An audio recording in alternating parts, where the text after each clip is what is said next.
નમસ્કાર. તો વિસાવદરને લઈને ફરીથી એક મહત્વપૂર્ણ સમાચાર સામે આવી રહ્યા છે કે વિસાવદરમાં ફરીથી ચૂંટણીનો જંગ જામ્યો છે અને જે બે જગ્યાએ મતદાન ચાલી રહ્યું છે ત્યાં રેકોર્ડ બ્રેક મતદાનના જે સમાચાર સામે આવી રહ્યા છે કે 3 વાગ્યા સુધીમાં વિધાનસભાની અંદર જે પુનઃ મતદાનનો જે ઉત્સાહ જોવા મળી રહ્યો છે, બે ગામની અંદર મતદારો અત્યારે ખુલીને મતદાન કરી રહ્યા છે.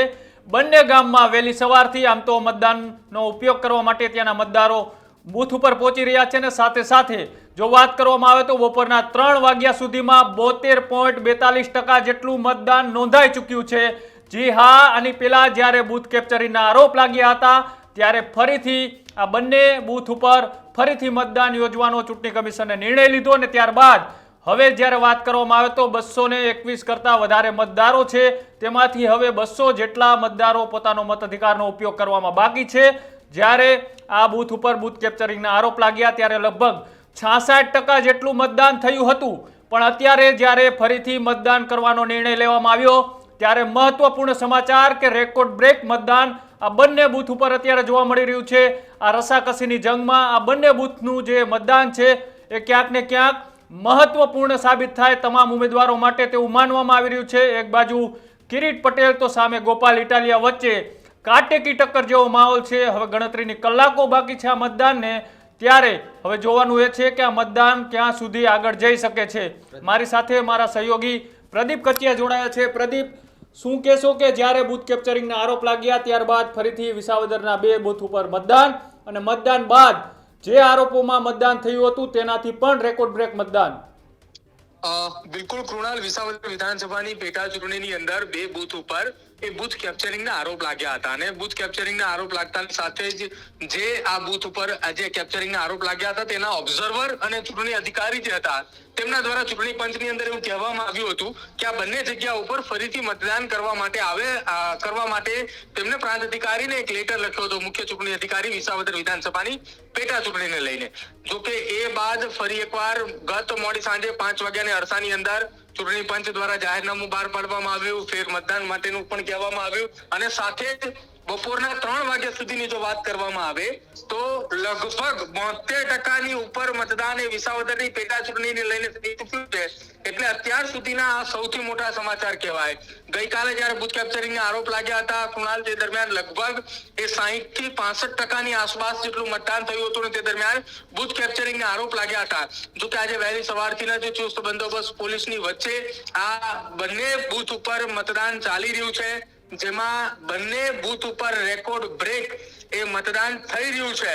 અને આ જ રેકોર્ડ બ્રેક મતદાન થતાની સાથે જ હાલ ઉમેદવારો પણ ચિંતામાં છે, કેમ કે રસાકસી ભર્યો માહોલ.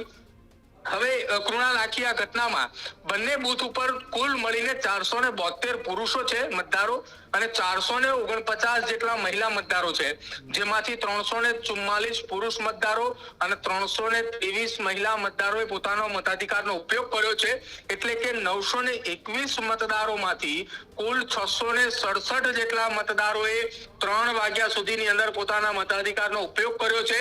એટલે એવરેજ મતદાન 72.42% જેટલું મતદાન વિસાવદર વિધાનસભાની પેટા ચૂંટણીમાં બે બૂથ ઉપર જે ફરી એક વખત મતદાન કરવા માટેનું ઇલેક્શન કમિશને જે ગત મોડી સાંજે નોટિફિકેશન બહાર પાડ્યું હતું તેને લઈને મતદાન થઈ ચૂક્યું છે. એટલે કે વિસાવદરમાં આ રેકોર્ડ બ્રેક મતદાન કૃણાલ અત્યારે થયું છે અને આ જ રેકોર્ડ બ્રેક મતદાન થતા હવે આમ આદમી પાર્ટીના ઉમેદવાર ગોપાલ ઇટાલિયા અને ભાજપના ઉમેદવાર કિરીટ પટેલ આ બંનેની ચિંતામાં એ વધારો એટલા માટે છે કે આ બેઠકથી લીડ નક્કી થશે કે કોને કેટલી લીડ એ મળી શકે તેમ છે. જી પ્રદીપ, એક બીજા મહત્વપૂર્ણ સમાચાર એમ કે જ્યારે આ બંને બૂથ ઉપર અત્યારે મતદાન ચાલી રહ્યું છે ત્યારે બંને પાર્ટીના કાર્યકર્તાઓ અત્યારે દોડધામમાં લાગી ગયા છે. બંને પાર્ટી એવું વિચારી રહી છે કે અમારી તરફ મતદાન થાય. જેટલા પણ હજી 200 ઉપર કરતા મતદારો જે મતાધિકારનો ઉપયોગ કરવામાં બાકી છે તેમને પણ બૂથ સુધી પહોંચાડવાનો પ્રયત્ન કરવામાં આવે છે. શું લાગે છે સાંજના 6 વાગ્યા સુધીમાં કેટલા ટકા મતદાન થઈ શકે?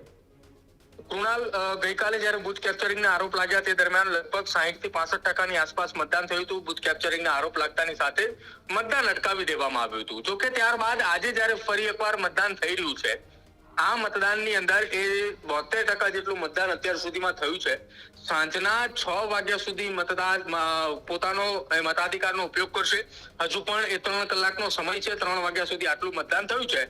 તો એ અંદાજો લગાવી શકાય કે સાંજના 6 વાગ્યા સુધીની અંદર હજુ પણ લગભગ એ 8 થી 10% જેટલા મતાધિકારનો ઉપયોગ કરનારા મતદારો હજી પણ આવી શકે તો કદાચ આ મતદાન જે 72% અત્યારે પહોંચ્યું છે 10% વધારે આવે તો 82% થાય અને કદાચ સાંજનો સમય છે તો એની કરતા પણ વધારે મતદારો આવે મતદાન કરવા માટે. જો કે ભાજપ અને કોંગ્રેસના અને આમ આદમી પાર્ટીના કાર્યકર્તાઓ એ અહીંયા મતદાન થાય તે માટે એડી ચોટીનું જોર તો લગાવી જ રહ્યા છે. એટલે કદાચ આ બંને બૂથ ઉપર કૃણાલ વિસાવદર વિધાનસભાની પેટા ચૂંટણીમાં સૌથી વધુ મતદાન જો કદાચ થાય તો આ બે બૂથ ઉપર નોંધાય તેવી શક્યતાઓ હાલ એ વ્યક્ત કરવામાં આવી રહી છે. એ 85% કરતા પણ વધારે હોય થાય તો પણ નવાય નહીં. જી બિલકુલ પ્રદીપ, અમારી સાથે જોડાવા બદલ. તો અત્યારે જે મહત્વપૂર્ણ સમાચાર તમે સાંભળી રહ્યા છો કે 3 વાગ્યા સુધીમાં 72% કરતાં પણ વધારે મતદાન થઈ ચૂક્યું છે. જે બૂથ કેપ્ચરિંગના આરોપ લાગ્યા ત્યારબાદ ફરીથી આ મતદાનનો નિર્ણય અને નિર્ણય પછી આ બે બૂથનું મહત્વપૂર્ણ મતદાન એ કેટલું અને કયા ઉમેદવારને સાબિત થાય છે એ આવનારું મતગણતરી કેન્દ્ર ઉપર જ્યારે પેટીઓ ખુલશે ત્યારે ખબર પડશે.